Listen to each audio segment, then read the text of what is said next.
7 a.m. on our Tuesday morning. This morning, a desperate search is underway for a number of kids across the inland Northwest. Up ahead, we'll let you know how to help. We're also looking into the most viral claims surrounding President Trump's taxes after Sunday's report from the New York Times. A chilly morning, but it's going to warm up quite a bit. I'm talking about sunshine, dry, and summer-like conditions coming up. Up with KREM begins now. Well, it was the moment of a lifetime last night as this Liberty Lake native became a Stanley Cup champion. Tyler Johnson, who used to play for the Spokane Chiefs, won the cup last night with the Tampa Bay Lightning. We'll have more on that historic win coming up a little bit later this morning. But first, we do want to get to breaking news that we are tracking right now. Yeah, good morning. This morning, searches are underway for 4 missing children across the inland Northwest. 4 separate cases that have been reported in Spokane, Newport, Sandpoint, and even one out of Utah, all with links to our area. So take a look at your screen right now. Investigators are asking for your help in tracking down these 4 kids. Nicole Hernandez is joining us live now with more on what we know about each case. Good morning.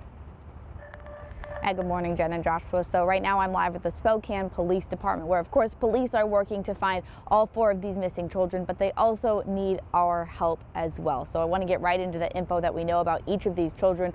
First off, starting with Sophia Owens. She is from Spokane here.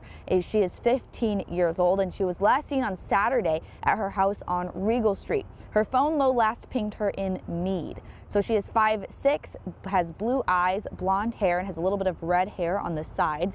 Anyone with information about Sophia Owens is asked to call Crime Check at 456-2233. Next up, we have info about Jason Fox, who's been missing from Newport.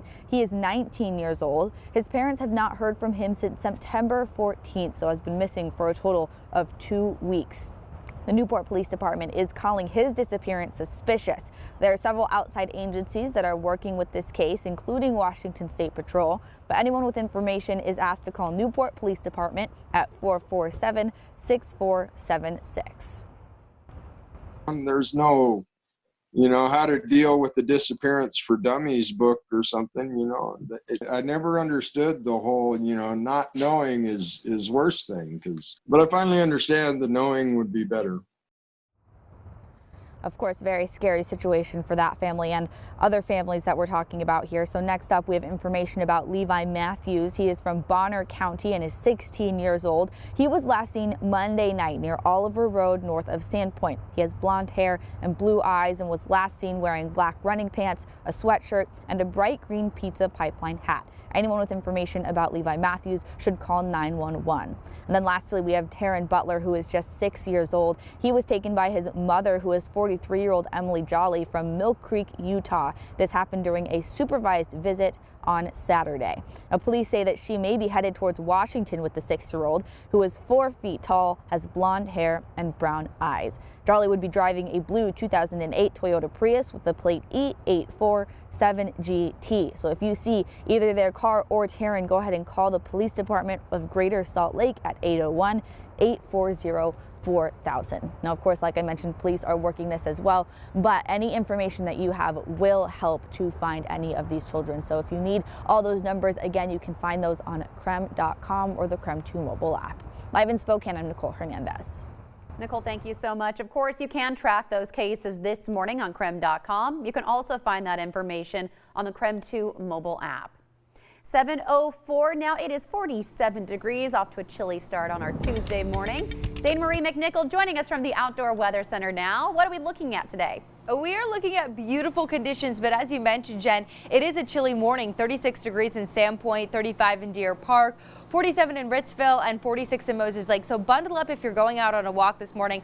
I have my jacket on for the first time in the Outdoor Weather Center. I had to do it. I see my breath in front of me. Fall is definitely here in the morning temperatures, but as we move towards the later in the afternoon, 77 degrees is going to be your high between 3 and 5 p.m. today. Winds are calm, so it really is a gorgeous day to get out on the golf course, maybe go hiking, go on the lake for your last really week of summer-like conditions. For your 3-day forecast, this beautiful weather, sunny skies, clear skies, is going to last until Monday. So we really are going to see a widespread, beautiful weather. Get out to go to Green Bluff or do all those fun stuff. So really, it's making my job easy. It's just a very pleasant day. I'll send it back to you. All right, Dana Marie, thank you so much. 7:05 now. Tonight, President Trump and Democratic presidential candidate Joe Biden will face off in their first debate. It airs at 6 p.m. on KREM 2. Now, this is taking place in Ohio. Both candidates will spend an hour and a half trying to sway undecided voters. There will be social distancing rules in place, and the audience is limited to fewer than 100 people. The candidates will not have to wear masks. However, they will not shake hands before or after the debate. Fox News anchor Chris Wallace is moderating the debate, and candidates are expected to address a number of key topics, including their political records, the Supreme Court, the pandemic, the economy, race and violence in our cities, and the integrity of the election. Again, that airs tonight at 6 p.m. on KREM 2. We will have highlights on KREM 2 News at 10 and 11 p.m. We will also follow up with important moments tomorrow morning on Up with KREM. 7:06 now, time for your morning rush. More news in less time. This morning, a suspect is recovering after being shot by a U.S. Marshal in Spokane. It happened yesterday in the Hilliard neighborhood. Authorities say the suspect was wanted for a separate shooting Sunday. And during a search yesterday, they say the suspect showed a gun and the U.S. Marshal opened fire. The suspect is injured but expected to be okay. Officers will book him into the Spokane County Jail once he is released from the hospital. Another man is recovering this morning after being trapped inside a garbage truck in Spokane. Crews reported hearing screaming from inside their truck yesterday along North Newport Highway. They say the man was sleeping in a dumpster when it was empty, and a short time later they heard cries for help inside the compactor and stopped their truck. Spokane fire leaders say the man was not cooperative and likely suffered a broken leg. Well, this morning, students in the Post Falls School District will continue with hybrid learning. Last night, the school board voted on the district's coronavirus safety risk. Had it been lowered, though, students would have gone back to school full time. Now, we spoke with one parent who's feeling relieved. So a virus like this could totally destroy him. Well, the school board will revisit that topic in 2 weeks. Now that's your morning rush. More news in less time. You can let us know what's happening in your neighborhood by using the hashtag #UpWithKREM on social media. Well, after a spike in COVID cases last week, Spokane County is headed in the right direction today. We'll show you the data that backs up why the health district still recommends kids go back to in-person school. And last night was a beautiful, clear night to see the northern lights. So if you have any photos, please text us 509-448-2000, and it is going to be put up in my full forecast. What a beautiful sunny day we have ahead of us. So let us see what you saw last night. We'll be right back.